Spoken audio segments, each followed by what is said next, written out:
Danny, here's a stat that is going to floor you. And I doubt if many people out there know this. No, seriously. This is incredible. Stats and research from the Times. Over the past 20 seasons, sides finishing in the top 3 of the Premier League managed by an Englishman. None. Nil. Niente. Zero. None. Not one club finished in the top 3 in the past 20 seasons was managed by an Englishman. In the same period, a total of 53 Italian-managed teams have secured a top 3 finish in Serie A. Germany, France, Spain have all been dominated by home managers. Why is it an Englishman in the past 20 years cannot guide his club to a top 3 finish in the Premier League? Is it because English managers, quite simply, sorry Simon, are not elite? I think it's a little worrying when you put the numbers out there like that. It's a little concerning. 2 decades. I think the bigger clubs in our country for the last 20 years have generally gone for best in class. And because they've got such finances to do so, and we are the most, the richest league in the world, they've been able to look, across the whole of Europe and the world to get the best managers. So why can't England produce best in class managers? Good question. I think there's got to be some substance to the amount of qualified coaches we have, because it's less than, when we did this a couple of years ago, it was less than every other reputable country in Europe: Spain, Holland, Italy, Germany, France. Now, when you look at some of the reasons why, and you're talking about the cost of the courses to get qualified for coaches in this country, the length of time it takes to get qualified to the appropriate level is longer than in any other country. I don't know what you're shaking your head at, 'cause it's true.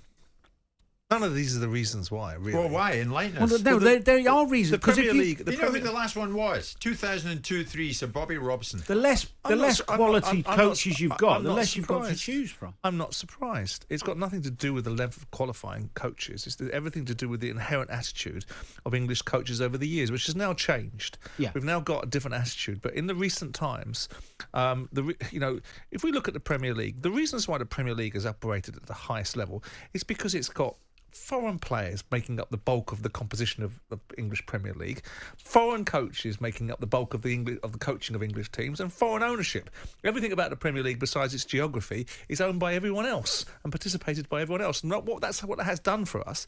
Is it has made us, forced us, whether through a series of embarrassment or by the nature of association, into better technical players, into better attitudes. It used to be that the observations, lazy tropes by people like Harry Redknapp, exposing the world to observations like, if Eddie Howe was called Eddie Suarez, he'd get a top 3 job, rather than look at themselves and their own inherent relationship with ownership models, with their expectations, with the way that they behave. We had a culture in English football which wasn't replicated around the world.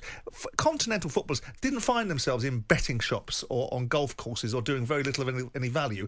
That's a long time ago. I know, but then those players became managers, and they became part of an institutional outlook which wasn't steeped in any great respect, any great work ethic. It was a liberty-taking culture, and all of a sudden the professionalism was changed by continental coaches coming over and showing a different direction. We had a bad period during the 70s when Charles Hughes was the student master of how English football should be played, and he changed the direction, not for the better, right? And he was the Bible for how English football should be played, and that was a bad period of time, and it coincided with the 70s being a very poor period of time for us in English football. But I do inherently believe the reasons why we've not seen this penetration inside the top end of the Premier League is because of that disposition. Yes, of course, we can then bring some Scots in and say that if you bring the Scots into this qualification, you might change the dynamics a little bit, because obviously Ferguson changed it. We've made this about English managers, and if you now look in the Premier League, it wasn't so long ago that statistics were showing that I think it was 70% of Premier League was foreign managers. That's now changed. You've now got 8 managers in the Premier League that are from these isles, be it Scotland and England, that are now managing Premier League football clubs, and one of them at the top of it, slightly higher up the pyramid, slightly higher up the food chain, which is Eddie Howe. I was just going to say that Eddie just missed out last season in changing that statistic. Yeah. But it's not going to change anytime soon, is it? When you don't have an Englishman in sight at Liverpool... Well, they gave Graham Potter a chance at Chelsea. You might have expected something there. At Arsenal, at Chelsea, at Tottenham, and on I can go. I mean, should the Premier League have a homegrown rule for managers? No, absolutely not. No, because that might save your embarrassment. Yeah, but then we're not talking about equal opportunity. Then, aren't we? We're manipulating. Yeah, we're talking about quotas, and if we go down that line, you got it for players, so why not managers? And it is embarrassing. If you're telling me that stat, Simon, is not embarrassing in terms of to whom eliteness of English managers, it shows to me that it's the English Premier League. You mean to the FA? And for the past 2 decades, we haven't had an Englishman manage a club in the top 3. Well, is it embarrassing then that in the 2 biggest teams in Scotland, you can't recruit in homegrown talent of your own? You've got an Irishman. This isn't whataboutery. We're talking about if we're going to talk about what's embarrassing, I think it's also important to define what embarrassing looks like.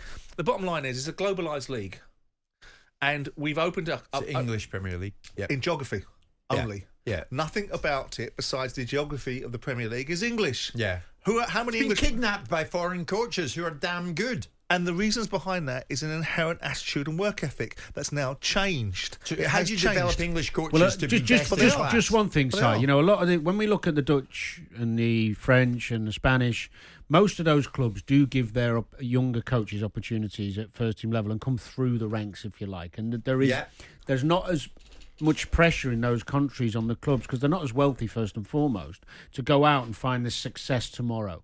So, you know, Ajax is a great example and have been the leading light for decades on bringing coaches through. We have turned ourselves into this beacon of light, if you like, the Premier League, where everybody wants, where all the money is. Who's giving people opportunities in the major leagues? Who's giving young managers opportunities in the major leagues? You might get opportunities. Well, Pep was a young manager. He got the Barca job. Sure, but there was a succession program built into that. Ten Hag was a young manager and he got a job in the top league in Holland. Okay, they're part of succession programs that may well have been programmed. We don't really do that. It happens in other leagues. We don't do it because we've got this. 53 Italian managed teams have secured a top 3 finish in Serie A. The Italians have got it right. They can do it. Fine. Okay. They can look after their own leagues. Are there teams dominating European football then? No. Is their league the best and arguably the most competitive league in world football?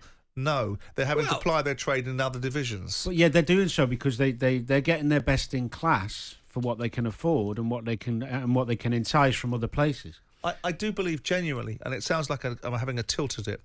I think up until recent times, the attitude of English managers has been poor. It has been an institutional attitude of read the Racing Post, have a certain disposition to what hard work looks like, and all that sort of nonsense. Well, you never used to have to be qualified, Simon, to be a manager. Well, there used to be no guidebook. There used to be no help, no support. Ferguson didn't coach players, did he? No, he was a manager. Yeah. He was a master of deploying that resource to other people and managing the players. When you get to the Premier League, to a certain extent, you're talking about people that are able to manage a group of players, set them up properly, and make sure that they're focused on their jobs.